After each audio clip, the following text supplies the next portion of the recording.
Estamos de volta com Uniso Comunidade. No programa de hoje, falando com o professor do mestrado da Uniso, Dr. Luiz Fernando Gomes, que está lançando o livro Palavrando, Poemas Inconformados. No bloco anterior, a gente falou um pouco da trajetória do professor Luiz Fernando Gomes, ele que começa no jornalismo, depois vai para a área de educação. E, professor, com relação também a esse livro, o próprio título ele já tem uma história. O que é Palavrando? Pois é, o próprio título já é quase uma poesia, né? Porque eu peguei a palavra pá, que se refere a uma ferramenta, né, de trabalho com a terra, então, lavrar a terra, né? Daí a ideia de lavrar. Então tem um pedacinho da palavra, né, que é lavrar, então palavrar tem a ver com cultivar, com revirar a terra, né, com semear, né? E o finalzinho, que é o ando, é para fazer sintonia com o meu nome, que é Fernando, e o seu também, que eu costumo brincar com os alunos, que é como se fosse um substantivo verbal, porque é sempre fazendo, né? Falando, correndo, escrevendo, então é um nome, né, que parece um verbo, né, que tem a sensação de verbo, então por isso que está assim, e o verbo é a palavra, né, no sentido genérico. Agora, o senhor também fez as ilustrações, várias páginas, tem aí uma série de ilustrações, essas coloridas, algumas aqui no interior preto e branco. Da onde vieram as ilustrações? O senhor também que desenvolveu? Sim, essa é talvez a minha maior paixão, né? A imagem, né? O visual, a pintura, né? E então, paralelamente a essa ideia de escrever os poemas, eu sempre fiz muitos desenhos, muita pintura. Eu chegava a fazer desenho com café. Pegava 3 copos de café, um copo de café e 2 vazios, dividia o café em 3 unidades, põe um pouco de água em cada um e fazia uma aguada com 3 tons de café. Só parei porque as formigas depois não saíam de cima do desenho. Mas para aproveitar o tempo que eu tinha livre, onde tinha café, o café virava tinta, né? Então eu sempre fui muito ligado a essa questão das artes visuais. E quando eu escrevi o livro, eu falei, bom, bem que eu poderia, já que estou tirando da gaveta alguns poemas, tirar também alguns desenhos, né? Que são muitos que eu tenho em casa. Aí coloquei alguns que estão em preto e branco aí, mas que na verdade são coloridos, são feitos com guache e tudo. E como eu tenho uma nova paixão, que é a fotografia, por causa do tempo, porque houve alguns momentos em que eu podia parar na frente de alguma casa, de alguma paisagem e desenhar por mais tempo. Hoje as coisas são um pouco mais corridas, então eu tenho uma máquina fotográfica onde eu vou captando as imagens. Como a casa Almirante Ondina, por exemplo, era mais fácil desenhar e depois trabalhar em casa transformando aquilo num desenho do que parar para desenhar mesmo, né? Com a falta de tempo. Então eu misturei um pouco de desenho, de pintura e de fotografia nesse livro, né? E esse guache, que é a capa também, que é um quadro que está na parede da minha casa lá. E o senhor é autodidata na pintura, na fotografia? Pode-se dizer que sim, quer dizer, não tenho nenhum curso, a não ser as observações e livro que a gente lê, né? Enfim, manuais pela internet, coisas dessa natureza. Mas ressinto até não ter tido a oportunidade ainda de fazer um curso mais completo de fotografia. E o momento que o senhor reviveu essas poesias, essas coletâneas, o senhor fez uma sentada só, falou, hoje daqui eu não saio enquanto eu não escolher as 30, ou foi também uma outra garimpagem, aos poucos, abre uma gaveta, abre uma caixa, abre uma pasta, como é que foi? Foi como você disse, uma garimpagem, eu acho que deve ter durado quase um ano, o ano passado quase inteiro, porque mexe muito com a gente, né? Você vai ler, lembra muita coisa, né? Aciona uma porção de memórias e recordações e que a gente agora precisa olhar com um certo distanciamento. Depois tinha um olhar já mais amadurecido, né? Do leitor, que sou eu, né? Do crítico que eu me tornei, né? Por conta da profissão. Então, para não olhar aquelas poesias com com complacência, sabe? Deixando, tá mais ou menos e tal, né? Enfim, é um processo muito longo. E como mexe muito com a gente, eu tinha que ir e voltar várias vezes, né? E elas meio que foram se escolhendo sozinhas dentro do que estava lá, talvez até porque coincidisse com com o meu ano de escolha, né? Dos poemas, mas foi muito, não vou dizer que é doloroso, né? Somente, mas é um misto de dor e de prazer também. E esse momento de dor e de saudade despertou, de repente, um outro texto? Ou não dava para fazer? Não consigo, sobre um passado muito distante, eu não consigo recuperar em outra forma de texto, né? As situações eu recupero para escrever contos, daí sim, mas a parte da emoção, ela já ficou num lugar guardado, que agora meio que cristalizou daquele jeito, sabe? Nem faz rir, nem faz chorar mais. Agora, falar em contos já é um outro projeto, mas o senhor também já tem uma coletânea deles que pode virar livro, é isso? Sim, na verdade, lendo os poemas, a gente percebe o quanto eles são visuais, né? Então, a minha poesia, quase toda ela, muito visual. Só que, às vezes, o tema que vai se trabalhar tem que ser um pouco mais estendido, um pouco mais amplo, né? E aí, então, eu elaborei uma série de contos que poderia se... Não é muito bom classificar, mas eles vão para aquela linha do insólito, do inesperado, não é? E que estão lá aguardando chegar o próximo ano, para eu poder fazer uma publicação também desses contos insólitos. Qual é a diferença do conto e de uma crônica para o nosso ouvinte e telespectador entender? É que no conto, normalmente, a gente tem um enredo, né? Além dos personagens, a gente tem um enredo que norteia, né? a narrativa. E na crônica, embora possa haver, de fato, um enredo, o objetivo não é, normalmente, o enredo, né? O objetivo é tecer um comentário sobre alguma situação do cotidiano das pessoas, ou da gente mesmo. E o conto é isso um pouco mais elaborado, né? Embora haja sempre uma área manchada entre as divisões dos gêneros literários, né? Professor, vamos ler mais uma poesia do Palavrando? O senhor que escolha aí aquela que porventura também chame a atenção para a gente comentar. Nós falamos aqui dos 30 anos, né, de poesia, e eu escrevi esses 4 versos. Nunca pensei que fosse me deixar amarrotar pelo tempo que passa tão depressa. Considerando que isso tem quase 30 anos, né, essa preocupação com a passagem do tempo, né? De envelhecer? Talvez não de envelhecer, não é essa muito a minha preocupação, mas do que fazer enquanto o tempo passa, sabe? Aquela coisa do ócio, né? E o amarrotar significa assim, porque o papel que a gente gosta, a gente não amarrota, né? A gente guarda direitinho, põe um plastiquinho e tal. O amarrotado é aquele que não foi bem aproveitado, que amarrota e vai para o lixo, né?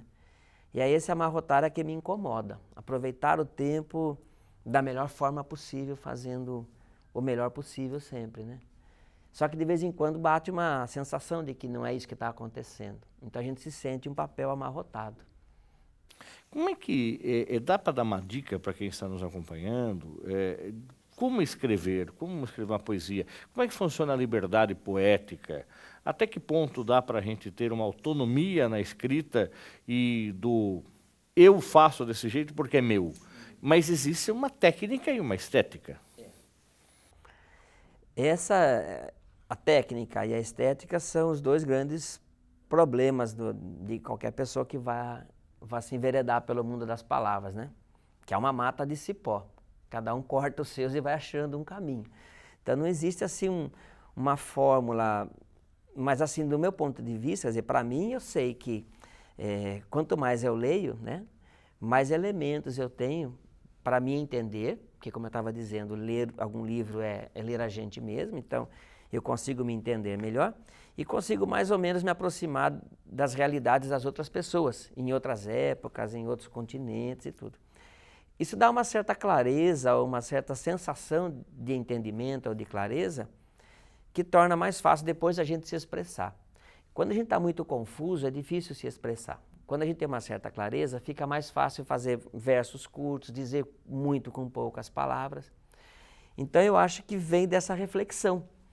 E claro, da tentativa e erro, né? E eu, por exemplo, sempre digo que a gente vale mais pelo que a gente recusa do que pelo que a gente aceita. Então, muito do que a gente faz não é bom, mas faz parte de um desenvolvimento de uma ideia que depois vai ficar boa lá na terceira, ou quarta, ou quinta versão. Assim é com o desenho, né? Eu, por exemplo, não gosto muito de apagar os desenhos. Eu troco a folha e vou fazendo de novo, né? Para não perder a ideia do processo. E às vezes até aquele que não estava muito bom passa depois numa composição a se encaixar, né? Como parte do percurso do artista naquele trabalho. Então é um trabalho de reescrita. Todo trabalho de escrita é um trabalho de reescrita. Agora, ler o que, professor, para se inspirar? Bom, a gente que é leitor voraz lê qualquer coisa e lê tudo, né? E parece que quanto mais a gente lê, mais interesse pelo mundo a gente desperta, né? E então essa coisa quase do renascimento, né? De ler de tudo é ótima. Mas é claro que cada um vai procurar dentro dos seus interesses as leituras que interessam, né? Que fazem sentido para cada um, né? Mas o contato com as palavras é assim, como é que vai dizer para a pessoa que gosta de futebol que não jogue futebol? Ela vai querer jogar o máximo de tempo possível, né? Quem gosta de andar de bicicleta vai pegar qualquer momento que tiver oportunidade para querer estar perto daquilo. Quem gosta de tocar violão. E as palavras é a mesma coisa. Quem gosta das palavras está sempre perto delas, né? Ou lendo, ou escrevendo, né? É uma questão de gosto, de linguagem. É diferente, por exemplo, de uma luta que nós travamos aqui na educação, de fazer com que pessoas dessa faixa etária, dos 15 anos para frente, por aí, gostem de ler, né? Quer dizer, eles estão num mundo onde as linguagens hoje são todas mais para o audiovisual, né? É fotografia, é vídeo, é remix, né? É o mashup. Então, talvez a linguagem verbal, essa que me encanta tanto, né? Não seja tão atraente para pessoas que sentem encanto pela fotografia, pelo audiovisual, pelos vídeos do YouTube, coisas que valem. O grande engano talvez esteja em a gente imaginar que essas outras linguagens não são capazes de produzir obras de arte do mesmo nível que a linguagem verbal é. Seria equivalente a dizer que não existe cinema de qualidade, que não existe vídeo minuto que seja clássico, que seja, né? Ou que não existe fotografia que transcenda tudo, né? Enfim, existe arte em qualquer uma dessas linguagens. Talvez o preconceito, a dificuldade da gente entender que para muitas pessoas que estão nesse mundo audiovisual hoje, a grande ferramenta, né, a grande linguagem para produzir uma obra de arte não seja a palavra, mas seja talvez as imagens e o movimento, enfim. Agora, professor, isso é uma técnica, uma tendência, uma realidade que o senhor vem estudando também há bastante tempo. Inclusive, o senhor tem 2 livros publicados, que um deles é a dissertação do seu mestrado e outra tese do seu doutorado, que são Hipertextos Multimodais, Leitura e Escrita na Era Digital, e o outro é Hipertexto no Cotidiano Escolar. Dentro dessa linha de raciocínio, dessa produção e dessa pesquisa que o senhor fez, também como é que eu faço para este menino ou menina que está na internet, está nas redes sociais, se capacitar para ter um texto de qualidade, para almejar uma profissão qualquer, quer seja a medicina, a engenharia, o jornalismo, o direito, porque ele está navegando, mas, por outro lado, ele não está, ele consegue pegar conteúdo como a minha geração, a sua geração, foi dos textos convencionais, da plataforma convencional que era o livro. Dá para negociar, porque uma vez que eu entro para fazer uma pesquisa, uma leitura, eu acho que isso o telespectador, o ouvinte, já deve ter percebido. A facilidade de eu sair do foco é gigante. Eu acredito que o senhor tem uma linha de raciocínio que, nós já discutimos isso, que daquela época também era assim. Bastava você abrir o livro, porém não estar prestando atenção, e ligar a televisão ou ouvir a música, também saiu do foco. É isso, professor? Esse é um problema complexo e o seu comentário daria para a gente falar aqui um bom tempo a respeito disso. Mas, de qualquer forma, a gente poderia pensar assim, de cada época usa ao máximo a tecnologia disponível daquela época, né? Então, nós vimos escrevendo em papel, né, porque é a tecnologia que estava disponível para nós, desde do Gutenberg, pelo menos, no século XVI, né? Então, o livro ficou nosso formato padrão, porque é isso que nós temos. Ah, se tem que derrubar árvores, se tem que desenvolver máquinas do tipo offset para publicar, se costura o livro ou se cola, são tecnologias que foram desenvolvidas no top de linha de cada época que a gente viveu. A minha pesquisa, o meu interesse é verificar da seguinte forma: como é que essas tecnologias interferem na nossa comunicação, no nosso modo de ler e de escrever, de ver o mundo, de falar sobre o mundo, né? Então, se nós pensarmos lá atrás, para dar um exemplo bem assim, forte, o pergaminho, né, ele propunha uma forma de leitura, né? Depois, aquelas pedras, né, o argila que veio antes, aquelas barras de argila, propunham uma outra forma de escrita e de leitura. O papel, né, antes do impresso, que era o copiado, que era à mão, propunha uma forma de escrita e uma forma de leitura, de se usar o papel, o espaço do papel, a topografia dele. Uma época foi possível colocar, inclusive, umas iluminuras, né, umas imagens do lado dos textos e tal, porque a prensa já estava facilitando isso. Com o laser, a gente consegue fazer livros pequeníssimos, né, sem perder a qualidade da impressão e tudo. Então, a gente vai tendo mudanças na forma de ler, de escrever e de transportar, de carregar esses textos para cima e para baixo. O que nós temos hoje são novas tecnologias, como a facilidade ao acesso à imagem, ao áudio, à imagem estática ou em movimento, em dispositivos cada vez mais portáteis e mais flexíveis quanto ao uso.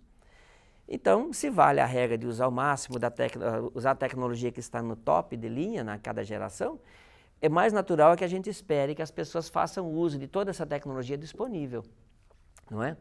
E claro, elas fazendo uso disso, elas vão disseminar, né? Disseminar, até porque os dispositivos vão disseminando. Uma época atrás, até hoje é uma luta, mas uma época atrás, a nossa grande luta era imprimir livros em cópias suficientes para as pessoas. Hoje, talvez a grande luta seja conseguir que todo mundo tenha um iPad ou um tablet, enfim, tenha algum dispositivo móvel onde possa lidar com as linguagens, lidar com a comunicação, ler o mundo, falar sobre o mundo. Só que isso não muda de repente, embora a tecnologia sugira uma transformação muito imediata, porque ela tem um interesse comercial. Ela tem que dizer para nós que isso muda rapidamente, que é para a gente querer comprar um modelo mais novo, né? Com tela maior, com não sei o que mais. Mas as outras tecnologias não mudam tão rapidamente como a da escrita, né? E há uma tendência da sociedade de ser um pouco mais conservadora com relação a algumas mudanças tecnológicas, né? A escrita é uma delas. Então as pessoas ainda acham que escrever com palavras. Por isso que a minha tese é hipertexto multimodal. Porque modal vem de modo, e modo são os 5 modos que a gente tem para enxergar o mundo e para falar sobre ele. Que é o modo verbal, é o modo oral, né, o auditivo, é o visual, é o espacial, né, ou topográfico, e é o gestual. Quer dizer, pelo menos desses 5 modos a gente se expressa. Dá até para colocar mais um, o topográfico, por exemplo, ou o modo da cor, que também é expressiva.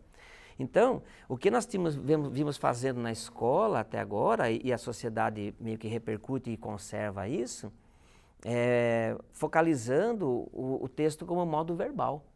Mas os outros fazem parte dessa composição, que antes ficavam mais ou menos à margem, mas que hoje mudaram para uma certa centralidade porque a própria tecnologia favoreceu.